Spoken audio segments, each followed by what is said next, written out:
Pour aller sur Osoblookly, donc vous êtes sur le site de Techno, dans la partie 6e programmation, séance 2.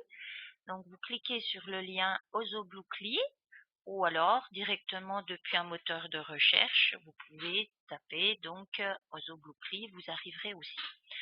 Ensuite, on peut fermer d'abord le tutoriel. Si vous avez envie de le regarder, vous pouvez. Osoblookly, donc c'est un site en ligne. Vous avez donc la possibilité de programmer votre Osobot directement en mode bloc. Plusieurs niveaux sont proposés, du niveau 1 au niveau 5. Par exemple, le niveau 1, c'est les enfants qui ne savent pas encore bien lire. Donc là, vous avez les blocs qui sont sous forme de petits dessins. Le niveau 2 qui présente donc 4 catégories que l'on verra un petit peu tout à l'heure. Nous, on va aller directement sur le niveau 3, c'est celui qui nous intéressera. Et là, on voit qu'il y a 6 possibilités qui sont proposées. Alors, autre petite chose importante, il y a possibilité de programmer deux types d'Osobot. L'Osobot Bit et l'Osobot Evo. Evo, il y a beaucoup plus de possibilités, il est un petit peu plus évolué. Je vois que là, je suis sur l'Osobot Evo, je le vérifie ici. Nous, celui que l'on a, c'est Osobit, donc bien vous mettre donc sur le bon au départ. Alors, on va démarrer. Donc, dans chaque partie donc proposée ici, on peut voir qu'il y a plusieurs blocs à chaque fois. Dans la partie mouvement, on a aussi les petits dessins qui peuvent nous aider. Imaginons que je veuille que mon robot se déplace vers l'arrière sur une distance de 5 pas à une vitesse rapide. Je vais prendre ce bloc-là. Et là, donc, je lui dis qu'il veut aller vers l'arrière sur une distance de 5 pas à une vitesse très rapide.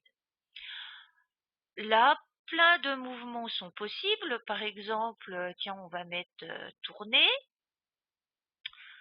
Là, ici, si je veux qu'il commence à tourner, je mettrai là-haut. Si je veux qu'il tourne après être allé vers l'arrière de 5 pas, je le place ici. Et là, vous avez, ça fait comme un petit puzzle, ça s'emboîte. D'accord? Donc, on peut, comme le puzzle, retirer, etc. Je peux aussi supprimer un bloc ou plusieurs blocs d'ailleurs. Donc, quand je suis sélectionnée dessus, soit j'appuie, là je suis en train de le faire, sur la touche Sup du clavier. Sinon, imaginons je veux supprimer celui-là, je peux le prendre, le basculer là. Il est parti, il a disparu. J'en reprends un autre pour vous montrer. Il y a même une troisième possibilité. Je le prends et je le mets dans la petite poubelle. Là, il faut que le petit couvercle se soulève. Et c'est parti. Alors, donc là, on va prendre au hasard un bloc comme ça.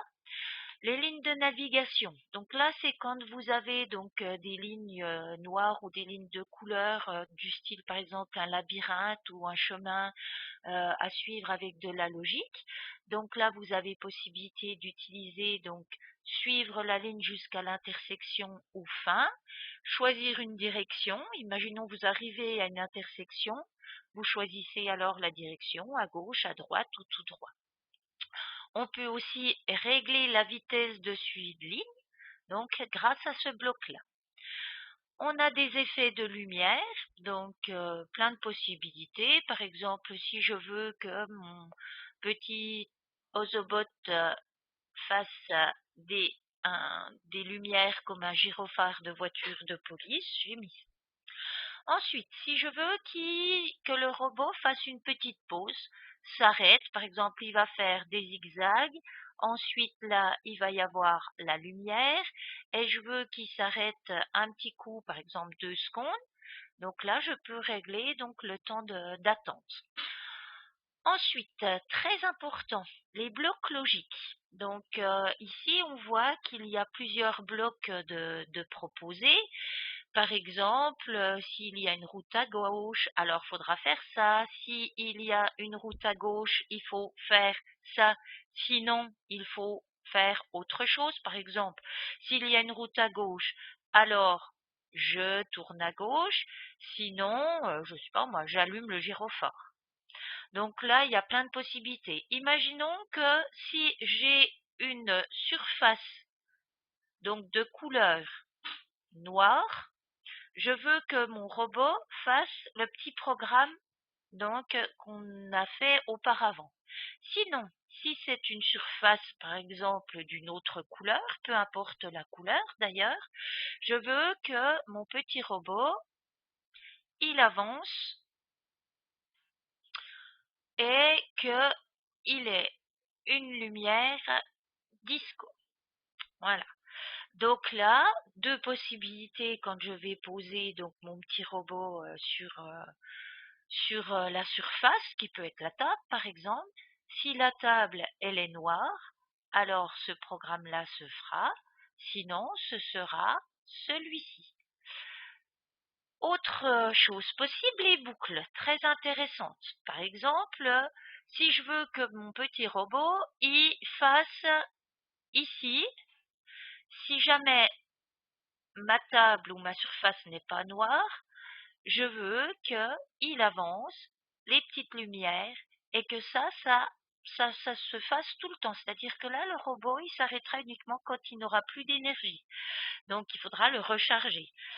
Sinon, si la surface est noire, il va faire ce programme-là. Là aussi, je peux utiliser un autre type de boucle. Par exemple, ici, voilà, je veux qu'il répète 4 fois.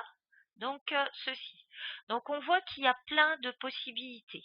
Maintenant, passons aux choses sérieuses. On va donc flasher. Donc là, il faut prendre votre petit robot, le mettre en marche, d'accord?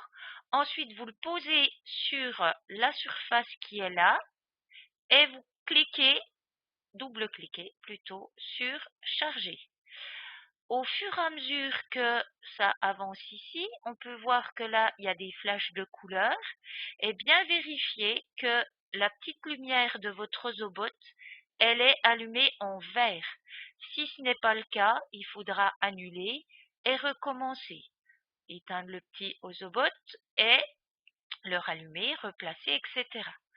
Donc là, les impulsions lumineuses sont donc appréhendées et vues par les capteurs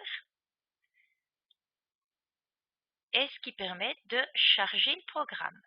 Si votre programme est bien chargé, votre robot clignote en vert.